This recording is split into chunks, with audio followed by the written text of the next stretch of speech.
Mr. Happy Living here, and I'm happy to be broadcasting from WYTV7 in the beautiful Queen City, Charlotte, North Carolina. Hey, folks, I love church pastors and nonprofit entrepreneurs and business executives and corporate trainers and people from every walk of life that have discovered their reason for being on this planet. And that's why I love Terry Tolbert. He's all those things and the founder of A2 Ministries International, on a mission to provide training for pastors and church leaders to help them develop global discipleship and multiply small group leadership too. Hey, Terry, welcome to the Something Significant Show. Great. Thanks, Matt. It's great to be here. I appreciate it. Our pleasure. So tell the audience, what are you doing these days to leave your mark of significance on the world? Wow, that's a great question, Matt. You know, I've been very fortunate for almost a year now to be the president of an organization called Sports Outreach. And even during COVID, was able to make a change and I was able to come over to an organization that's very committed to reaching the world through sports and reaching people for Christ, and doing both things on the field and off the field. And we can spend a little bit of time, maybe later talking about that. But the short story is that we're committed at Sports Outreach to build leaders. And when I heard about this opportunity, in my own personal passions and trying to build leaders and trying to build leaders that build leaders, it really grabbed my attention, and it fit not only the ministry aspect, but the overall goal of making disciples and building leaders. Love it. So take us back in time to 2006 and to the end of your 21 years as a full-time pastor to become a senior account executive for a technology company. Yeah. What was that all about? So yeah, it's a great history, a great story. As you mentioned, I was a pastor for 21 years, actually in 5 different churches. And so I had an opportunity to be in several denominations. Many of them were very large churches. And really, my heart has been, since I was a new Christian at the age of 17, was about discipleship. And I remember when I first became a Christian, I was so hungry to learn and to grow. And I was reading books, and I had just about every navigator process that you could have. And I started moving that into the church. And really what started happening, Matt, was the church was more interested about Sunday morning. All of our volunteer base, it seemed, was about Sunday morning. People in the parking lot, people greeting, people ushering, children, youth, all sorts of musicians, all the energy that went into putting together this amazing show, a great message, great music, video, lights, the whole thing. And then we'd all say, okay, we'll see you again next week. And after doing that for year after year, I kept trying to build discipleship in spite of that. But it seemed like it was an uphill battle. And we were training people without us really thinking about it. And we still are, for that matter. We're training people to sit in rows and to listen. And I like to call it infotainment. That's really what we do, is we inspire people. We do provide obviously a great message and an opportunity to worship. But when Jesus was on this planet, one of the last things he said before he left, in Matthew 28, he said, go and make disciples. And it struck me that he didn't say go and make converts. And obviously the step one of discipleship is converting to your faith. But I think his mission was to go and build himself into 12 men so that they could then in turn go and make disciples who will make disciples. And those that are listening on this broadcast, and you and I, we could trace back our spiritual roots to one of those 12 men, because Jesus invested 3 years of his life with him. So in 2006, I decided that the way that I wanted to do ministry was going to have to be different. So I left being a professional pastor and went to started writing a curriculum that was really based on how do you build church, how do you grow church around discipleship, as opposed to it being around Sunday morning worship.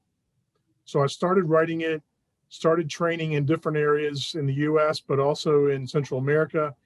And I realized that God had given me a gift of something that people wanted, especially in third world, when the churches are smaller, when many of the pastors are bivocational, they don't have the capacity to try to grow a church the Western way.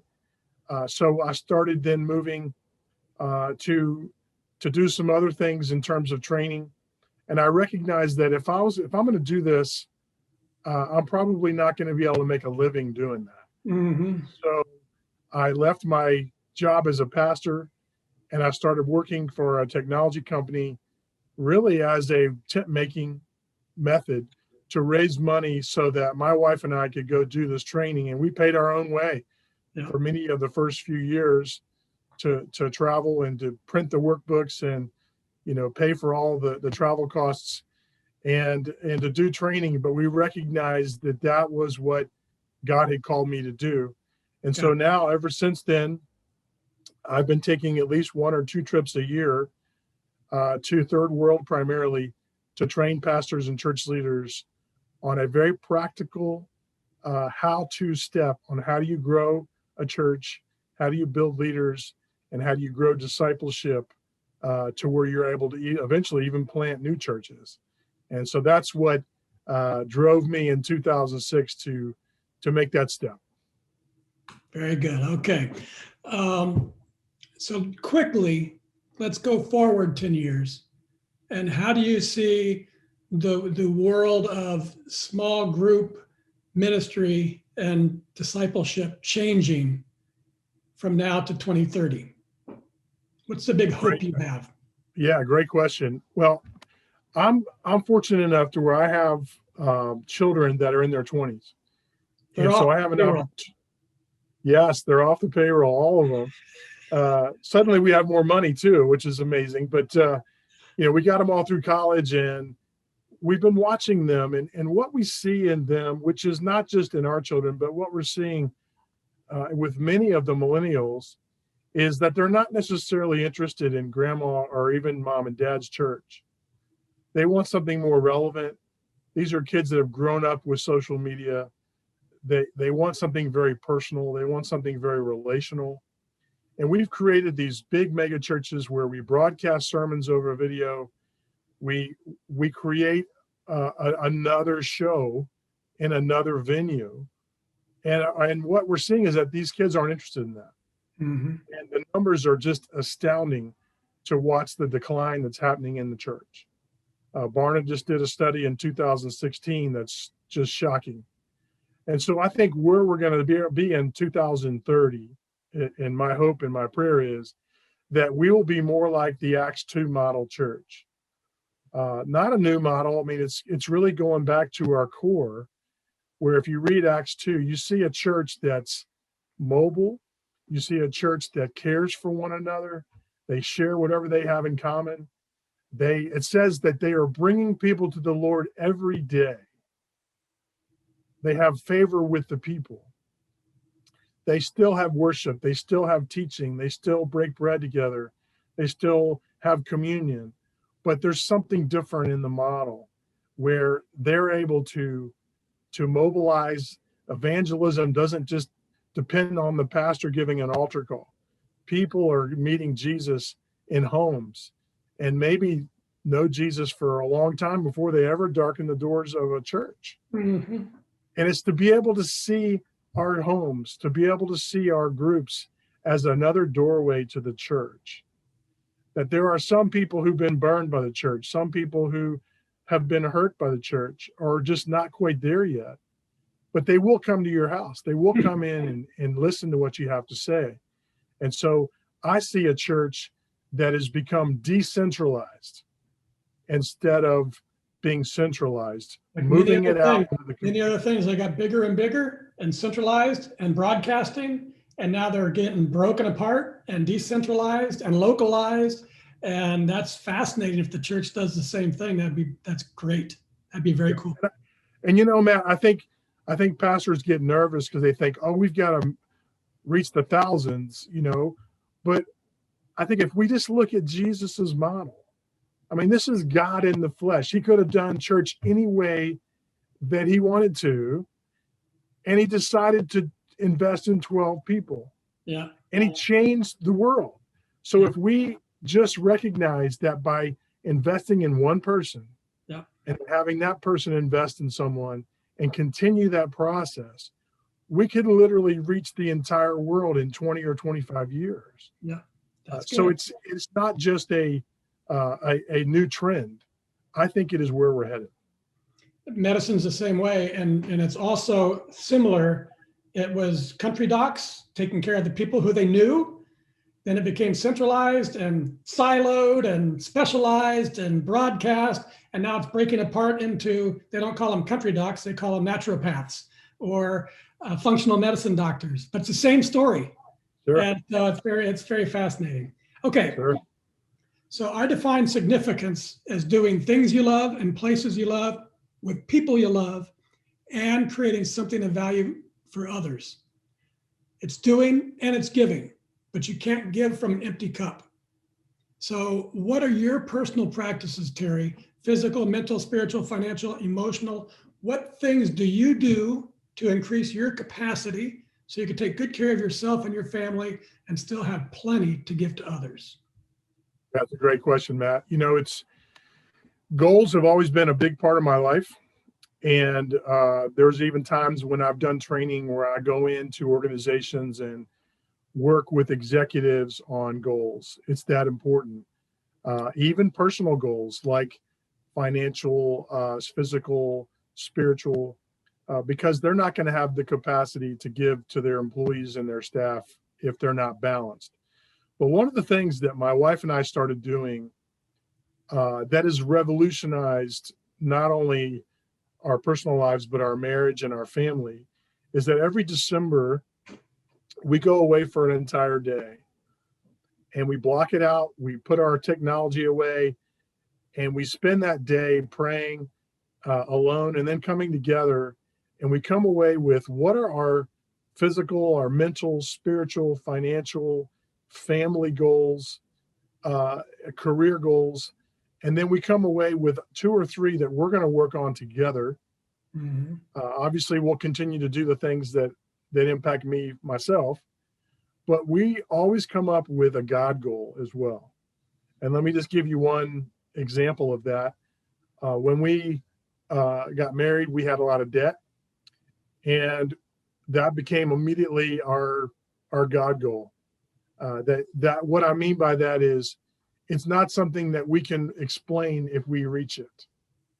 To me, a God goal means it's something that only God can do. Mm. So we set this first God goal of getting out of debt that year. And it was crazy. I mean, you look at it on paper, there would be no way. And God did it. Mm. We look back on it, and again, we can't explain it. We don't know how it happened. We got a commission here, we got a check here, and all of a sudden, God answered our prayer. And so because of that, we are faithful every December to go off and set those goals, because we know that ultimately we don't want to get to the end of a year and say, gosh, why didn't we do this? Or we didn't take a vacation this year as a family, or we didn't save enough money to go buy that. Yeah. And it's not going to happen. You don't find those. You got to make those goals. That's right. So we're disciplined enough, and God has tremendously blessed it. Very good. Good capacity builder. It's the first one, the annual prayer silent day. Yeah. Okay, Terry, let's take a commercial break because I have something I want to tell the audience. 3 things, actually. Great. First, about a brand new 8-week e-course from Happy Living and how it helps people discover their purpose and design the life they were meant to live, and how they can save $100 on the $300 enrollment fee. Fantastic.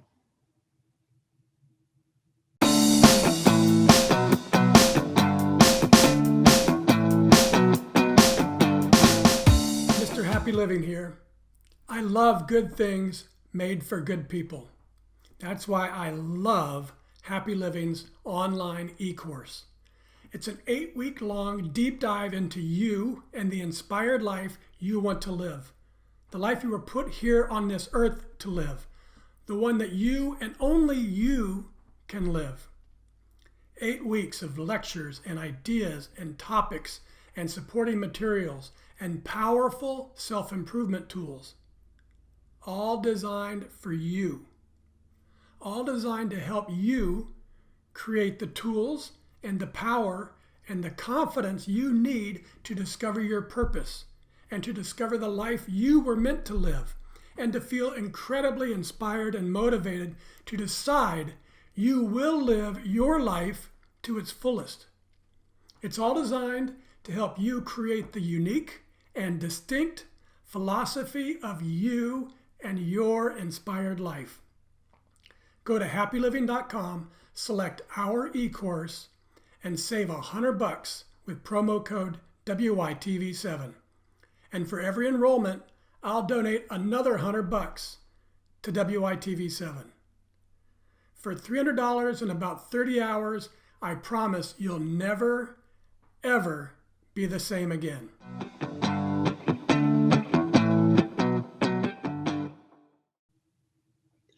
And we're back, and this is the Something Significant Show, and I'm Matt Gersper. Hey friends, to be happy, really, truly, deeply happy, you got to find a way to find your purpose. You got to find a way to live the life you were meant to live. So join me on a journey of discovery and exploration with our e-course, The Philosophy of You and Your Inspired Life. We're ready to begin an 8-week deep dive into working on you and the life you were meant to live. And now, back to my special guest, Terry Tolbert. He's living the life he was meant to live, training pastors and church leaders in Nicaragua, in Honduras, in Rwanda, in Uganda, all around the world. He's teaching them to really fulfill all the purposes of the church in small groups while living the lives they were meant to live too. So Terry, give us a quick overview of your overnight life-changing retreat with God that you call Encounter Retreat. Our Encounter Retreat is a really interesting tool. One of the things we noticed in church was that there were people coming to the church that were broken. There were people that may have recently given their life to Christ, but they still had some habits, some hang-ups, some addictions, some issues. And we were obviously wanting to get them into the life of discipleship. But we recognized that there were people that were coming into these groups and they were really dominating the group. They were crying, they were upset, they had challenges. And of course, people wanted to be very sensitive and caring. But week in and week out became really difficult, and it started to damage, and if not, started to destroy some of the groups. So we recognized that we needed a weekend retreat to help people become aware of some of these hurts and hangups that they had. So the Encounter Retreat was something that I came across down in Baton Rouge, Louisiana, the great church down there with Larry Stockstill, and was able to take some of what they're doing, but adapt it a little bit to some of the churches I was working in and make it an impactful one overnight weekend. And what it really does is they come away with freedom. That's sort of the key word. Doing some business, spiritual warfare, becoming aware of things that we have had experienced in our life, things that have maybe damaged us spiritually or emotionally, be able to move forward with forgiveness, maybe reconciliation. Maybe it's to recognize that they need to go get some professional counseling. But amazingly enough, that is part of a discipleship process. You know, by nature, the church is going to attract hurting people, which it should. But at the same time, we need to protect people from themselves, allow them a place to begin to heal and begin to get emotionally healthy so that they can then begin to move into life of discipleship and grow into eventually discipling others. Yeah, it's good. It's more of a deep dive instead of a soundbite. And Yes. part of what we were talking about with the big churches and the big Sunday performance, it's everything happens and then it's over. And you don't get the chance for deep engagement, which was really one of the things I tried to put together for the e-course. That's why I made it 8 weeks long. It takes time to recognize and decide and then to make change. Good stuff. So Terry, my second book, Turning Inspiration into Action, is all about transformation and explores the idea that big transformations and discovery of purpose often come from devastation. We were just talking about addiction, disease, death, disaster. Some big crisis shakes your life, but I've used a happier way and discovered the path to purpose in my life with inspiration. So the question for you is, was there a specific moment or a situation when either devastation or inspiration revealed to you the purpose you were meant to live? Yeah, great question, Matt. And, for me, it was pretty clear when I think about what God has called me to do with A2 Ministries. It became clear when my wife and I were, after we left being professional pastors, we tried to help a couple of churches plant new churches. And I remember meeting with a pastor that was a friend, and I said, we want to help you, but I just kind of want to hear where you want to go. I didn't want to just be a part of another church that was going to sing 3 songs, give announcements, and give a sermon. Yeah. That wasn't really what we wanted to do. And so I said, you're really talented. What are you going to do when you fill up your church? And he's like, well, we'll start a new church. And I said, well, there we go. So we're in. So we started, and sure enough, the church was growing and filled up. And just about the time I was expecting them to talk about planting a new church, they built a bigger building, they bought land, and they sort of started doing what churches do. And as opposed to multiplying, they just started adding. So that was I would say, the event, if you want to call it that, if you want to call it an inspiration or a situation. But I recognized that the American church in a lot of ways is broken. And I say that very delicately because I love the church. Jesus said that on this church, the gates of hell will not prevail against it. So I'm 100%, I love it and I want to make it better.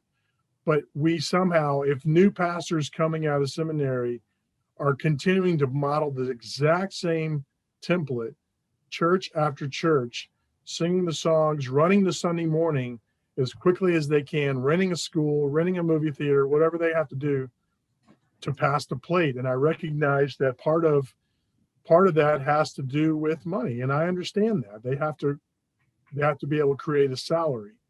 But when you look at the result, even somebody like Bill Hybels, who was one of the founding pastors of the seeker movement in the 80s, he said, we were losing people out the back door faster than we were bringing in the front door.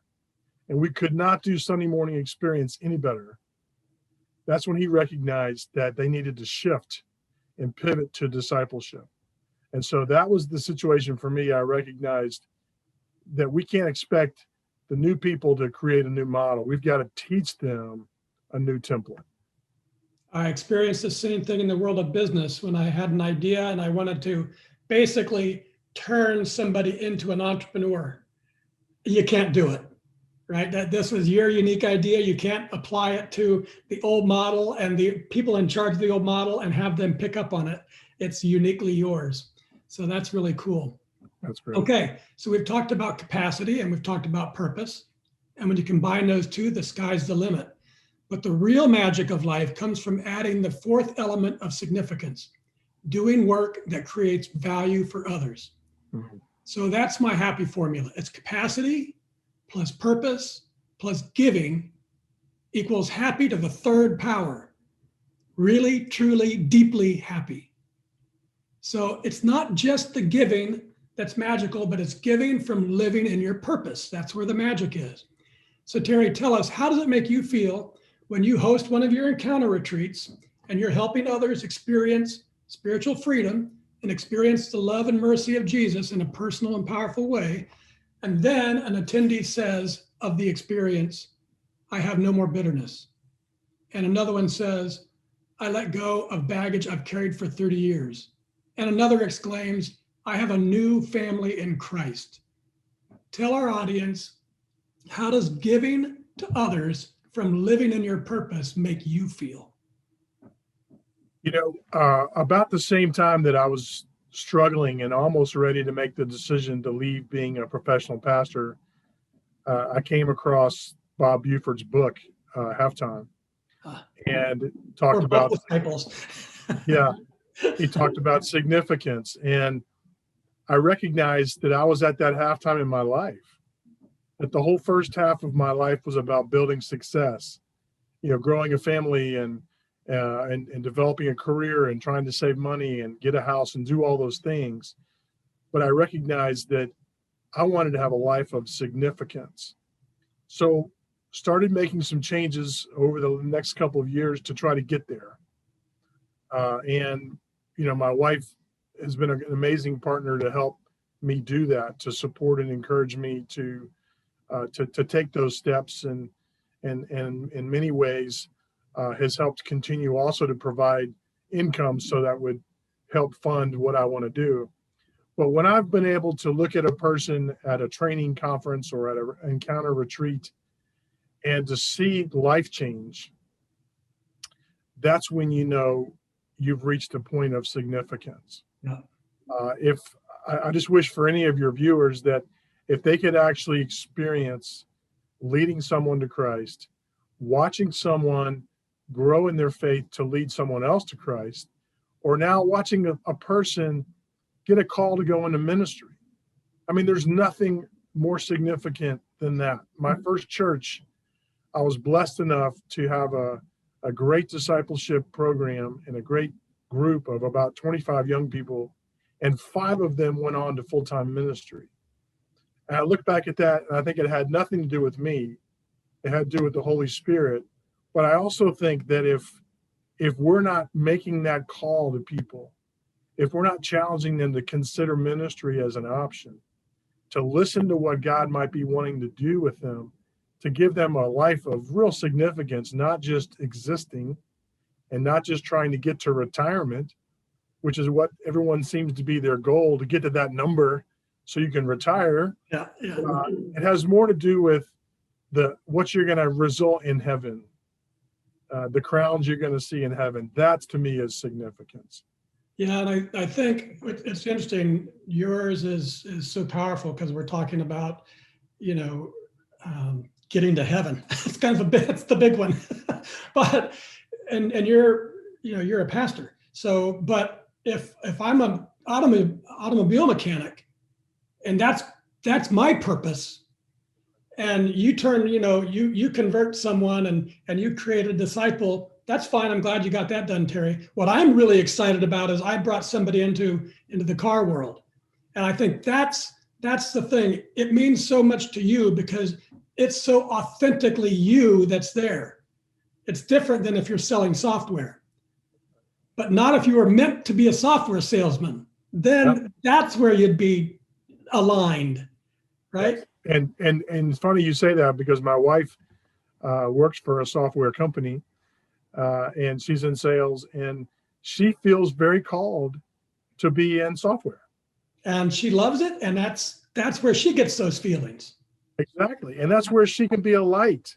Yep. I mean, we need people of faith to be accountants and doctors and teachers and police officers, because that's where you're going to be able to show light. Yeah. And you can be salt. We don't need everyone to be a pastor. Yeah. Very good. Very good. Okay, let's wrap things up with the lightning round. I like to read a favorite quote, and then you respond, telling us the first thing that comes to your mind so we can see how you think. Quick. From Shunryu Suzuki, you're perfect just as you are, and you could use a little improvement. Well, I love it. To me, what comes to mind is the scripture that says that that God is not finished with us, and that He's going to complete that work that He started in us. And so I think that every Christian should have that mindset that we are wonderfully and perfectly made, but that He's not finished with us. Good. From Dr. Wayne Dyer, even if no one sees or acknowledges it, a silent blessing or thought of love towards others contains a vibration that can be felt throughout the cosmos. That's pretty powerful. All I can think of is that there's a power in thought. Mm. And I know Dyer is a big thinker, and there's a lot of power. There's a lot of scripture in what Paul talks about, the power of thought, transforming your mind, the renewing of your mind. And Jesus even said that if you just think about hating someone, you've murdered them. Mm. There's a power that is released in a thought that we may not ever understand. And maybe that releases something within us, something consciously, something subconscious becomes conscious. But I'm a big believer in the power of thought. Mm-hmm. From John Wooden, sports don't build character, they reveal it.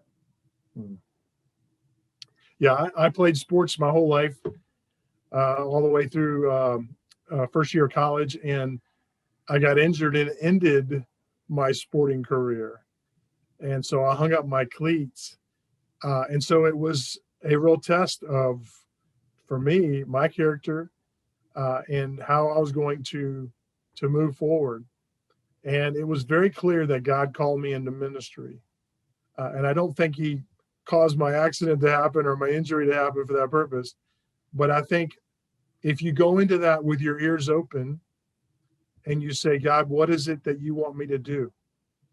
This is obviously here for a reason. And if you believe in Romans 8, not just that all things happen for the good, that's one of those myths out there, but it's all things work for the good for those that love God and are called according to His purpose.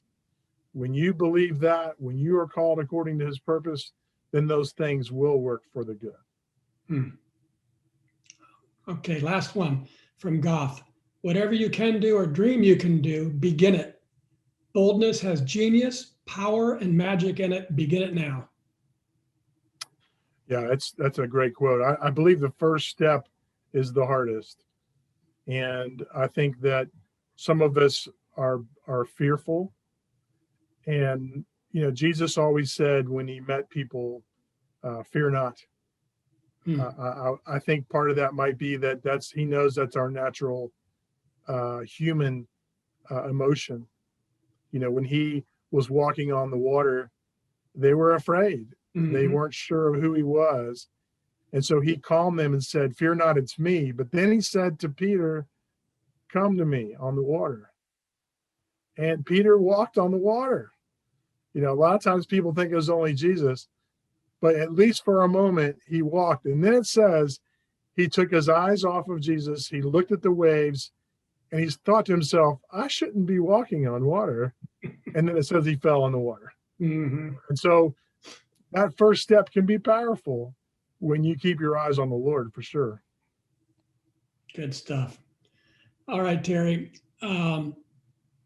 we're coming to an end. So for my folks out there, it's time for you to start thinking about giving and showing lots of love to our broadcast hosts. So if you can hear my voice and you were inspired by today's show with Terry Tolbert, please donate what you can to WYTV7. They're a 501c3 charity on a mission to educate, empower, and encourage. They do good works with your kindness. Terry, I love your spirit and your energy, and I'm inspired by your effort to do what you must, working as a president of Sports Outreach and doing good work there in restoring hope and transforming lives through sports. That's awesome. But then you're grabbing every spare minute and every spare dollar you can find to do the work that you love with your own organization, A2 Ministries International, where you're making disciples who are making disciples. And that is so awesome.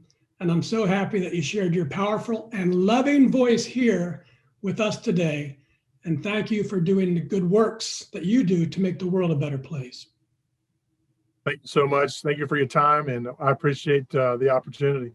Would you like to take a minute and share any parting remarks with our audience? Yeah, I really would.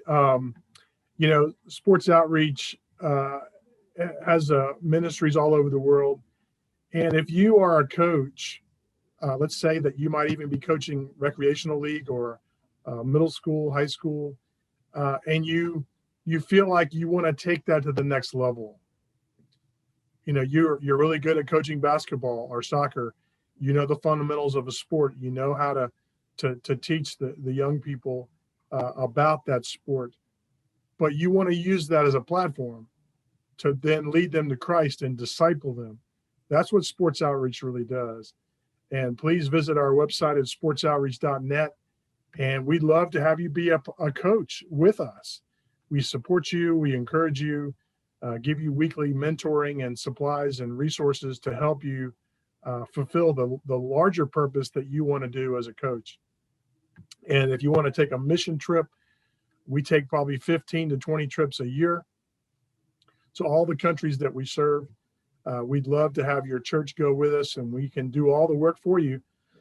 We do all the organizing, we do all the reservations, the ground transportation, the meals, everything, all the ministry you want to do.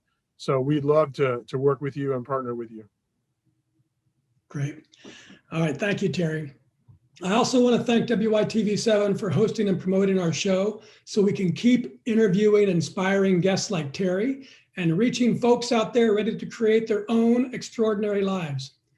A special thank you to our sponsors, The Philosophy of You and Your Inspired Life and Happy Living.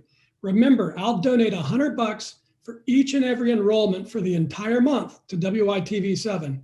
So tell all your friends too. Go to happyliving.com, select our e-course, and enroll together as a group. And most especially, thank you, viewers and listeners. You'll find links to websites and social media and all things Terry Tolbert. Find him, friend him, join him on an encounter retreat, and ask him how you can get involved in sports outreach or even get started with your very own small group ministry. From me to you, dear friends, I love you and I want you to be happy.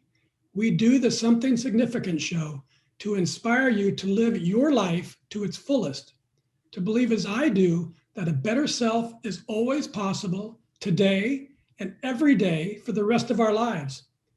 And that inspired life you've been dreaming about, I hear it calling you. It's calling you to be bold, to take action, to start moving along your path, the special one to your dream, your unique and distinctive journey, because that's where you're going to find the way to make your mark of significance on the world. Till next time, I'm Matt Gersper. You are awesome, and this is the Something Significant show. And we're out.